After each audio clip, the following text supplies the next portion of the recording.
Donc bonjour, bienvenue. Une petite précision sur la dernière vidéo. Je fais un rajout par rapport à ma vidéo, la dernière, sur la dette de la France, hein.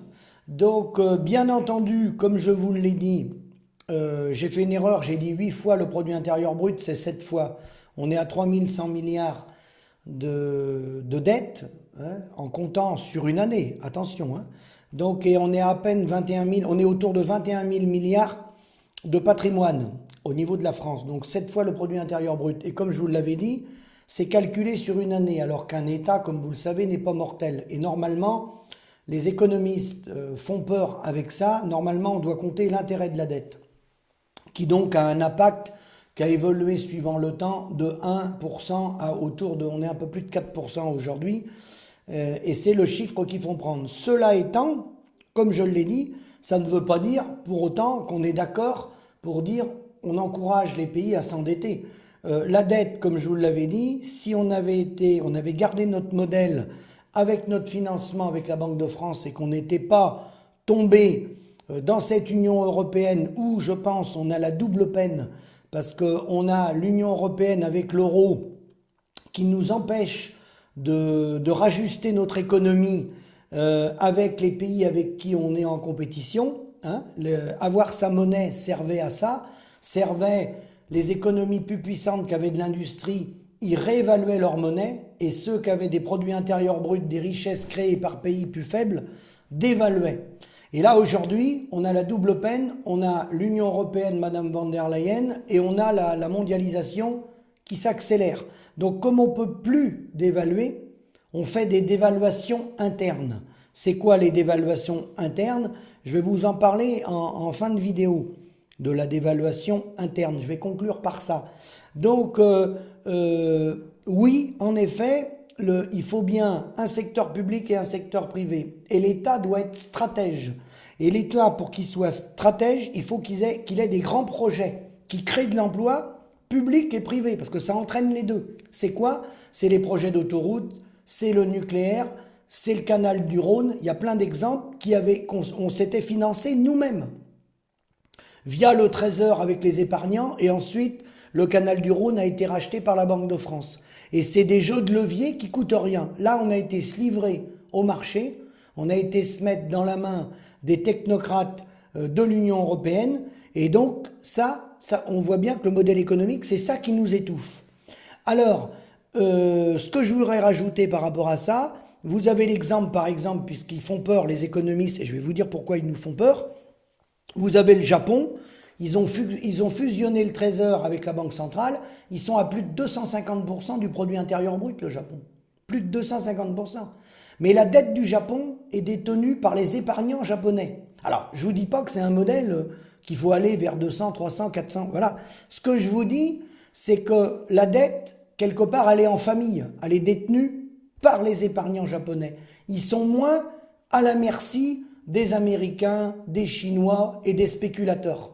Et quand on a sa banque centrale, ça donne une force. Ensuite, avant-dernier point, vous me faites souvent des remarques qu'on a un problème aussi en France, il n'y a pas qu'en France, hein, où les gens qui sont avec des allocations qui profitent du modèle social, en gros, pour faire court, ils gagnent autant d'argent que ceux qui travaillent.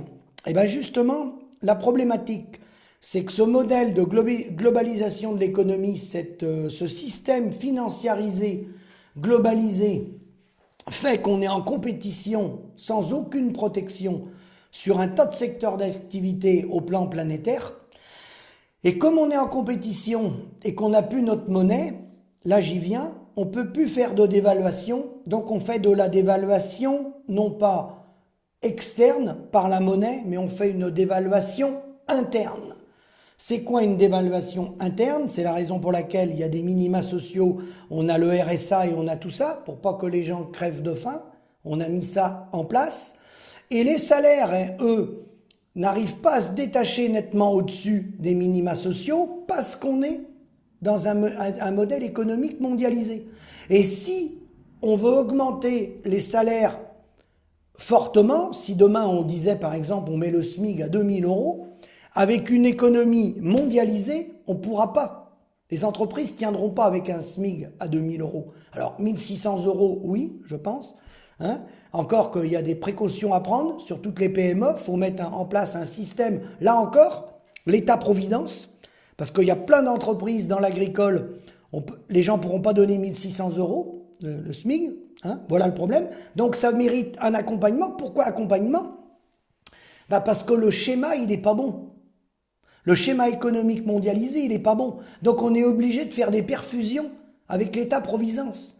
Le marché ne s'autorégule pas lui-même, ou pratiquement lui-même, parce que le modèle n'est pas bon.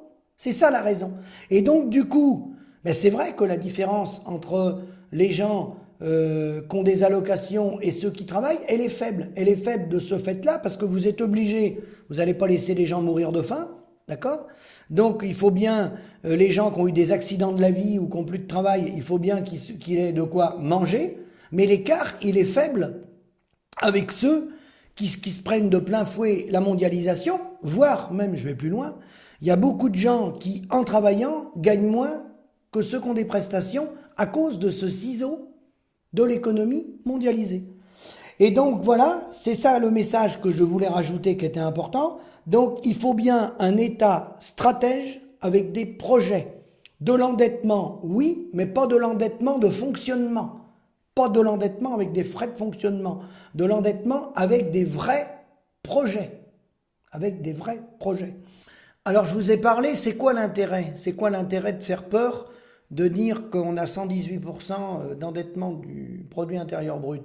Alors une des raisons qu'on ne va pas vous évoquer dans les grands médias, c'est de faire rentrer le monde de la finance, le grand capital, de le faire rentrer, de faire disparaître les services publics, de remplacer les entreprises publiques et de les privatiser.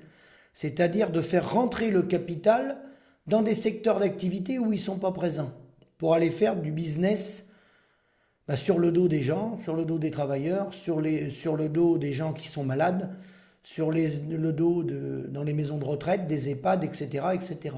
C'est ça le but du jeu. C'est la finance, c'est tout. Il n'y a rien d'autre derrière. Hein. Et donc le problème d'aujourd'hui, je vais conclure par là, c'est que le modèle économique tel qu'il est, il est en train de torpiller la France. Et vous voyez bien tout ce qui se passe au niveau de l'Union européenne.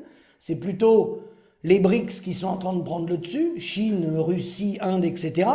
Et nous, on s'oriente plutôt vers un appauvrissement généralisé des pays européens.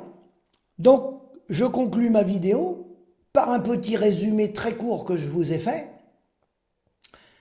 Étant coincé entre l'Union européenne, la monnaie, l'euro et cette mondialisation, le modèle économique actuel conduit nos politiques, d'accord, à fermer des classes pour sauver les écoles, fermer des lignes pour sauver la SNCF, fermer des lits pour sauver les hôpitaux, fermer l'accès aux grands médias pour couper la parole au peuple, et fermer sa bouche pour mourir en silence. Réveillons-nous, le bateau France coule. À bientôt.